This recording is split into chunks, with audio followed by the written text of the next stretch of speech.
अगला राजा लिखो। अब जितने भी राजा बनेंगे उनके नाम क्या क्या लगेगा? राणा। राणा से हमीर से राणा लगने लग गया। अब चाहो तो लिख लो राणा लाखा, नहीं लिखना चाहो तो भले ही मत लिखो। नाम तो लक्ष्य सिंह था, वही है जी, अपना राजस्थान है। लक्ष्य मतलब लाख ही होता है, लाख था तो लाखों है।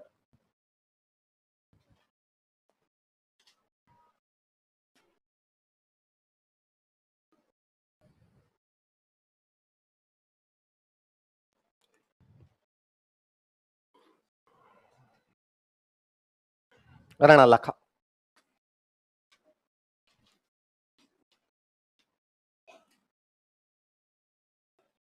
एक और सुनो, देखो बात, आपने कल से एक नोटिस किया होगा कि मैंने जत्र सिंह लिखवाया, और जत्र सिंह लिखवाया मैंने कहा कि उसका टाइम पीरियड 1213 से 1250।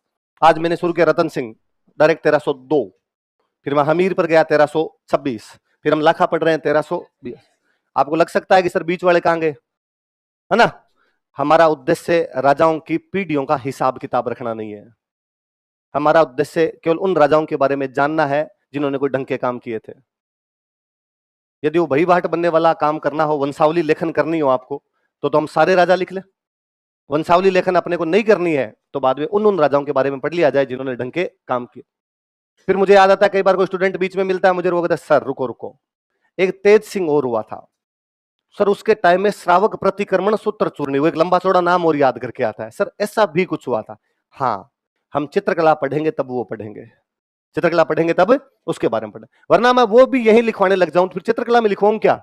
फिर मैं चित्रकला में बैठ के कहूं कि वो तेज सिंह है, पढ़ लिया आपको, हाँ सर। कुंभा था, वो भी हमने पढ़ लिया आपको, हाँ सर। फिर चित्रकला कंप्लीट हो गई। चित्रकला वाली बातें यदि यहाँ पे लिखवानी शुरू कर दी तो कई बार कोई मंदिर भी है तो वो कई ऐसे मंदिर है जिनके बारे में ज्यादा जानकारी नहीं, केवल मंदिर का नाम है। अपने देखते हैं यार, जहां मंदिर पढ़ेंगे तब इनके नाम लिख लेंगे।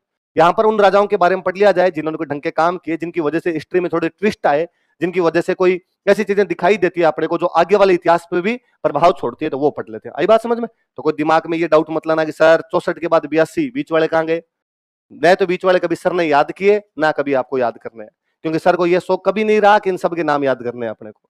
उन राजाओं के जिन राजाओं के क्वेश्चन आ जाते हैं, जिन राजाओं से हिस्ट्री के अंदर कोई आगे प्रभाव पड़ा था, इस वजह से क्वेश्चन बनता है, वो अपने नाम याद कर लेते हैं। पहले पढ़ी लखा के टाइम, लखा के टाइम में सीधी सीधी कोई लखा के द्वारा तो काम नहीं किए गए, पर कई चीजें और हो गई। लखा के टाइम में उदयपुर में एक जगह पड़ती है जावर। कौन सी जगह पड़ती है? यहां से चांदी निकलनी शुरू हो गई थी। क्या निकलनी शुरू हो गई थी? चांदी की खान मिल गई थी, यहां से सिल्वर माइन प्राप्त हो गई थी अपने को। तो लिखो, जावर में चांदी की खान प्राप्त हुई, जावर में चांदी की खान प्राप्त हुई, silver mine, silver mine was founded Jawar, silver mine was founded Jawar. Jawar में चांदी की खान प्राप्त हुई। किसकी खान प्राप्त हुई?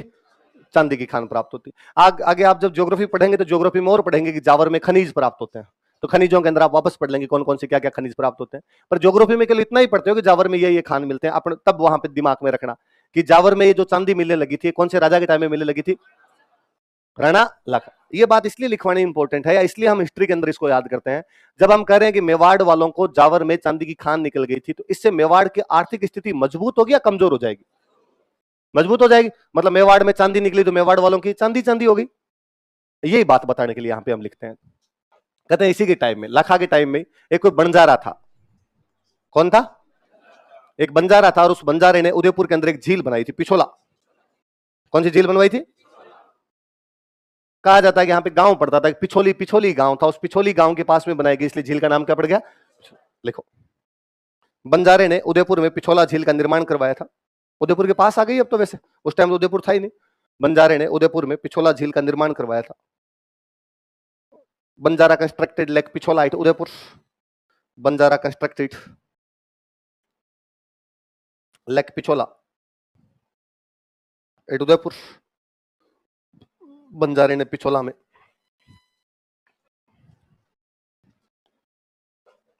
किसका निर्माण करवाया था? पिछोला, पिछोला झील का निर्माण करवाया था। किसने करवाया? तो बंजारे कौन होते हैं? तो बंजारे व्यापारी हुआ करते थे जो घूम घूम के व्यापार किया करते थे। जो घूम घूम के व्यापार किया करते उनको क्या कहा जाता था? घुमक्कड़ व्यापारी, नोमैडिक ट्रेडर हुआ करते थे। मैं और सिंपल शब्दों में कहूं तो मैं कहूं चलती फिरती रिलायंस फ्रेश। अब रिलायंस फ्रेश एक जगह आप सारा सामान लेके आ जाओ, वो रिलायंस फ्रेश घूमती थी। बैलगाड़ियों पर आते, आपके गांव में रुकते, आपको कहते भाई सामान खरीद लो। आपने सामान खरीदा, 10-15 दिन वहां रहे, फिर बैलगाड़ियां जोती, अगले गांव, फिर अगले गांव, फिर अगले गांव। व्यापारी थे तो व्यापारियों के पास में पैसे होते थे, और व्यापारियों के पास में जब पैसे होते तो व्यापारी उस पैसे का सदुपयोग करना चाहता, किसी न किसी अच्छी जगह पे लगाना चाहता। इसलिए अक्सर पहले ऐसी झीलें, तालाब, प्याऊ ये सब बनवा दिए जाते थे। मैं कई बार कहता हूं कि आज भी राजस्थान में आप पुराने प्याऊ बने हुए वो देखो। हमारे वाली पीढ़ी प्याऊ का मतलब नहीं समझ पाएगी कि अब पैसा आ गया लोगों के पास में, इसलिए बिस्लरी खरीद लेते हैं आप। कुछ साल पहले तक जब पैसा नहीं हुआ करता था लोगों के पास में इतना, तब प्याऊ बड़ी अहमियत रखा करता था। पानी पीना है रास्ते में कहीं पे तो कहां पियोगे, तो प्याऊ है उस पे पियो। उन प्याऊ पे कभी नाम देखना आप, आज भी आपको नाम लिखे हुए मिलेंगे। इस प्याऊ का निर्माण सेठ कल्याण दास ने अपने पिताजी सेठ अगरदास की याद में करवाया था। इस प्याऊ का निर्माण सेठ फलाण जी ने अपनी माता फलानी देवी की याद में करवाया था। सारे के सारे सेठों द्वारा ऐसे निर्माण करवाए हुए, बाणियों द्वारा, व्यापारियों द्वारा करवाए हुए। सीधा सा रीजन कि पैसे भी तो उनके पास ही थे, और उनके पास में पैसे भी नहीं थे तो और निर्माण भी कैसे करवाते। और एक दूसरी चीज देखना, धर्मशालाएं, वो फिर वही बात कि आज जब संचार और आवागमन के साधन इतने ज्यादा हो गए तो धर्मशाला की वैल्यू किसी को समझ में नहीं आती कि धर्मशाला भी कोई काम आती है क्या। आज रात दिन रात आपके ट्रैफिक चलता रहता है, किसी भी गांव के अंदर कितने भी बजे आप पहुंच सकते हो, फोन आ गए, आप कितने बजे भी कहीं भी खड़े हो फोन कर दोगे, साहब गाड़ी भेजो, गाड़ी आ जाएगी आपके लिए। पहले जब आप किसी दूसरी जगह से एक कस्बे में पहुंचे जहां से आपका गांव आगे 35 किलोमीटर और पड़ता है, और आप पहुंचे तब आपको पता चला कि अब टाइम हो रहा है 5:30 और गांव वाली लास्ट बस 5 बजे चली जाती है, और 5 बजे के बाद वापस अपने गांव जाने का कोई भी साधन नहीं है। अब अगली बस दोपहर में 1 बजे मिलेगी, 2 ही बस जाती है, एक 1:30 बजे जाती है, एक 5 बजे जाती है, वो दोनों निकल गई। अब क्या करना पड़ेगा, रात को शहर में रुकना पड़ेगा, जाओगे कहां। वो धर्मशालाएं फिर काम आया करती थी, बहुत सस्ती सस्ती हुआ करती थी, ज्यादा रुपए नहीं लगा करते थे उनके अंदर। वो फिर उन सेठों ने बनवाई थी, कभी उन सेठों ने यहाँ पे धर्मशालाओं का निर्माण कराया। आओ, मतलब ये तो मेरे याद आने तक के अंदर है कि धर्मशालाओं में रात का चार्ज हुआ करता था 15 रुपए, 20 रुपए। तो कोई पुराने टाइम में जब बनाई थी तब तो वो कोई 1 आने, 2 आने, 2 पैसे, 5 पैसे के अंदर ऐसे भी रख लिया करते होंगे वो मिनिमम चार्ज पे, ताकि उस धर्मशाला का निकल जाए खर्चा और बाणिया वो धर्मशाला चलाता रहे। तो अपने बाणियों ने, व्यापारियों ने, पैसे वाले लोगों ने भारत के विकास में बड़ा अहम योगदान दिया है। वैसा ही एक कोई व्यापारी, बंजारे भी व्यापारी हुआ करते थे, जिसको लगा यार कि एक झील बनवाई जाए, झील बनवाएंगे तो कितने लोगों के लिए वाटर रिसोर्सेज होगा, कितने लोगों के लिए पानी होगा, तो उसने एक झील बनवा दी। उस झील का नाम क्या है, कौन सी झील बनी हुई है, पिछोला झील। तो किसने बनवाई थी, ऊपर कहीं लिख लो साइड में, बंजारा बराबर घुमक्कड़ व्यापारी। कोई पूछ ले कि बंजारे होते कौन है, तो घुमक्कड़ व्यापारी, नोमेडिक ट्रेडर, नोमेडिक होते हैं, NOMADIC, nomadic, nomadic trader, Banjara बराबर घुमक्कड़ व्यापारी, NOMADIC, नोमेडिक ट्रेडर। तो तुम बाकी सब तो हिंदी में लिख रहे हो, हिंदी में क्यों लिख रहे हो, इंग्लिश मीडियम है तो। मीडियम कौन सा है, मीडियम हिंदी है, तो फिर कुछ ही लिखना है अपने, क्या फर्क पड़ता है। तो घुमक्कड़ व्यापारी है ना। अब मैंने इसलिए लिखवा दिया, मुझे याद है आज से 3-4 साल पहले IAS में क्वेश्चन था, बंजारे कौन होते हैं। IAS में क्वेश्चन था कि बंजारे कौन होते हैं। उन्होंने नीचे 4 ऑप्शन दे दिए। पंजाब में गुरु ग्रंथ साहिब का पाठ करने वाले धार्मिक पुजारी, मेघालय में नदियों पर पुल बनाने वाले कारीगर, दक्षिण भारत में मार्शल आर्ट करने वाले लोग, और पश्चिमी भारत के घुमक्कड़ व्यापारी। क्या हो जाएगा उत्तर, पश्चिमी भारत के घुमक्कड़। आपको इजी लगता है, आपको लगता है ले IAS वालों का लेवल इतना गिर गया, क्या बंजारे पूछेंगे। पर आप सोच के देखिए, मिजोरम वाले को ये सवाल आ जाए, उसने बंजारे सुने नहीं होंगे, उनके बंजारे नहीं होते, बंजारे आपके रहे हैं, आपने गीतों के अंदर गाया है, बंजारों के गीत गाए आपने, उनके नहीं थे, नहीं थे तो उन्होंने सुना भी नहीं। अब ये कहिए कभी कोई मेघालय का सवाल पूछ ले तो अपने को नहीं है, तो मेघालय का सवाल पूछ ले तो अपने वो हम हंसते ही है कि कई साल पहले क्वेश्चन पूछ लिया था कि कलायरी पट्टू क्या है।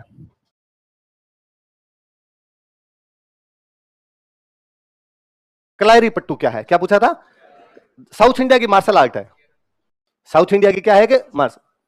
पूछा उसने, पूछा उस दिन स्टूडेंट करके नहीं आया, उसके अगले दिन संडे को IAS का एग्जाम, मंडे वाले दिन, और सिटी भास्कर जो होता है, भास्कर के साथ सिटी भास्कर, इसके अंदर कॉलम कि परिणीति चोपड़ा ने कहा कि मैं अगली मूवी के लिए कलायरी पट्टू सीखूंगी जो कि दक्षिण भारत की मार्शल आर्ट है। स्टूडेंट ने कहा तो कल सीख लेती, तो तेरे क्या फर्क पड़ जाता, एक दिन पहले सीख लेती तो हमारा एक क्वेश्चन तो सही होता। तू आज सीख रही है, तेरे चक्कर में क्वेश्चन खराब हो गया है, देख। तो वही बात है भाई, अब कलायरी पट्टू साउथ इंडिया वाले के लिए कोई बड़ी बात है, वैसे ही वो बंजारे वाली बात है भाई, उनके लिए बंजारा टफ, अपने लिए कलायरी पट्टू टफ है अपने आप, याद रखना। कोई अपने भी पूछ ले कभी इधर से बंजारे क्या होते हैं, तो बंजारे क्या होते हैं। और बताऊं, ये सवाल सबसे अधिक गलत राजस्थान वालों ने किया होगा। स्टूडेंट ना वहां पे दिमाग ज्यादा लगाता है, मुझे याद है एक बार क्वेश्चन पूछ लिया था कि बनी ठनी कहां की पेंटिंग है। सारे जानते हैं किशनगढ़, मैं नहीं पढ़ाऊंगा ना तो भी जानते हो। चित्रकला के बारे में और कुछ जानो नहीं जानो पर ये पक्का जान दो। अभी 2 साल पहले आई इसमें क्वेश्चन था, बनी ठनी पेंटिंग कहां की है। किशनगढ़, कांगड़ा, कर्नाटक, ऐसे कुल्लू, ऐसे 4 नाम लिख दिए उसने। अपना स्टूडेंट उस सवाल को गलत करके आया, वो कांगड़ा वांगड़ा कुछ लिख के आया, कर्नाटक लिख के आया उसका। वो मेरे को आके सर आ रहा था किशनगढ़ है, पता था मुझे, पर फिर दिल से आवाज आई कि यूपीएससी इतना इजी नहीं पूछ सकते। ऐसा कैसे हो सकता है कि तूने क्वेश्चन देखा और तुझे उत्तर आ गया, फिर आईएएस की तो कोई वैल्यू बची नहीं। और फिर मेरे दिल ने कहा कि इसका मतलब किशनगढ़ तो इतना इजी तो क्या ही पूछेगी, तो किशनगढ़ नहीं तो दूसरा, फिर दूसरा फिर और कई फिर कर्नाटक हो सकता है। साउथ इंडिया वालों ने बन ठन के चित्र बना लिए हों कोई, तो सर महेश का कर्नाटक करके आ गया, जो भी कोई ऑप्शन था वो करके आ गया। आपके साथ भी ऐसा होगा कि किसी उत्तर को देखते ही आपका दिमाग कहेगा कि ये है, तभी दिल से तरंगे निकलेगी आप, जो कहेगी कि नहीं एक बार फिर सोच ले तू। तब आप सोचना मत, दिल की बात अपने को सुननी नहीं, क्योंकि दिल तो बच्चा है, तो बच्चे की बातें अपने नहीं सुनते, याद रखना। तो ये बंजारे ने क्या बनवाई थी यहाँ पे, पिछोला। तो भाई पैसे वाले लोग थे, पैसे वाले लोग पहले दान पुण्य के काम किया करते थे। ऐसे एक बंजारा था, उसने दान पुण्य के चक्कर में क्या बना दिया यहाँ पे, अब भी करते हैं पैसे वाले लोग, आज भी तो दान पुण्य के काम करते ही। जियो बांटा, जियो जियो, नेट नेट। मुझे लगता है हम जितने भी ऑनलाइन लोग पढ़ते हैं, हम सबको अंबानी परिवार को कोटि कोटि धन्यवाद देना चाहिए, है ना। वरना पहले ये एयरटेल और वोडाफोन वाले 2G देते थे, 2G, है ना, और वो भी कि तो 299 399 का 1 GB, 1 महीने का, 1 महीने का। बाद में जब रिलायंस वालों ने जियो उतारा, मुकेश अंबानी ने जियो उतारा, इन्होंने कहा फ्री। जा सिमरन, मुझे कई बार तो लगता है भारत को प्यार करना इन्होंने सिखाया है, इन जियो वालों ने इन्होंने सिखाया है कि तुम तो बात करो, जितनी बात की जाए उतनी करो, आपने फ्री है तुम्हारे सब कुछ अपने आप।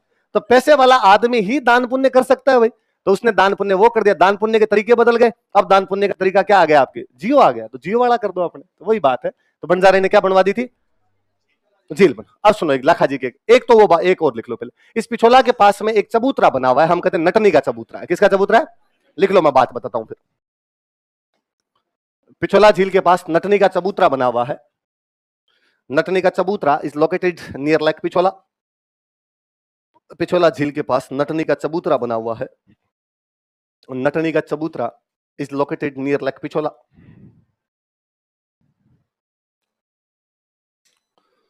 पिछोला झील के पास किसका चबूतरा बना हुआ है, नट, नट एक जाति होती है ना, जो वो रस्सी वाला खेल दिखाती है।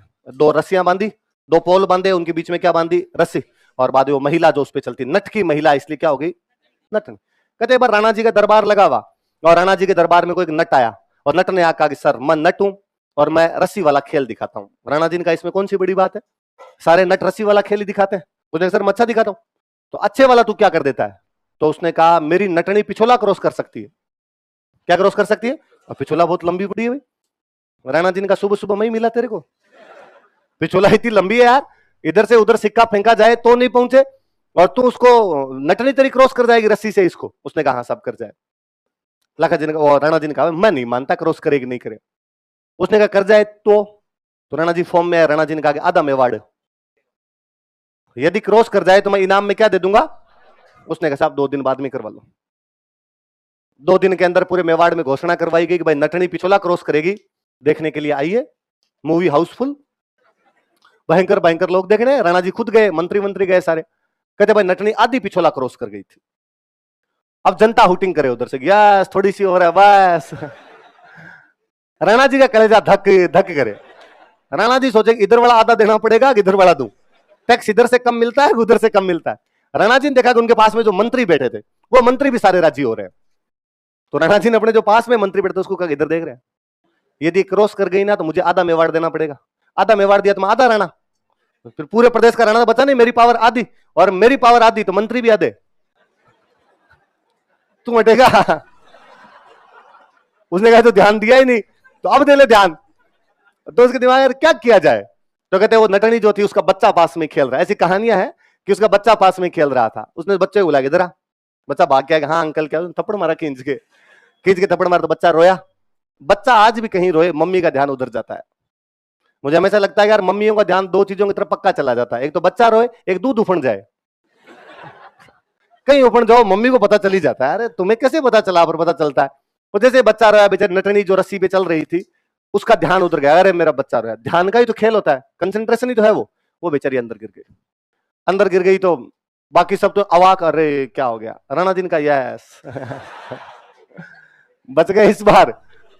नट ने बेचारे ने कहा साहब मरवा दिया, आपके तो जीत हार की पड़ी है, यहाँ तो गृहस्थी खराब हो गई।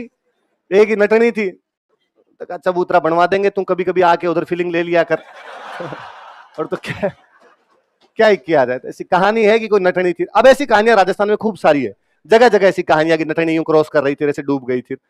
जो हुआ होगा, क्या हुआ होगा भगवान जाने, पर किसका चबूतरा बना हुआ इसके पास में? नटनी। अपने सिंपल सी याद रखने वाली बात है कि नटनी का चबूतरा कौन सी झील के पास बना हुआ है? पिछोला के पास। और पिछोला किसने बनवाई थी? बंजारे ने। कौन से राजा के टाइम में बनवाई थी? लाखाजी के टाइम में। बाकी वाली बात कल पढ़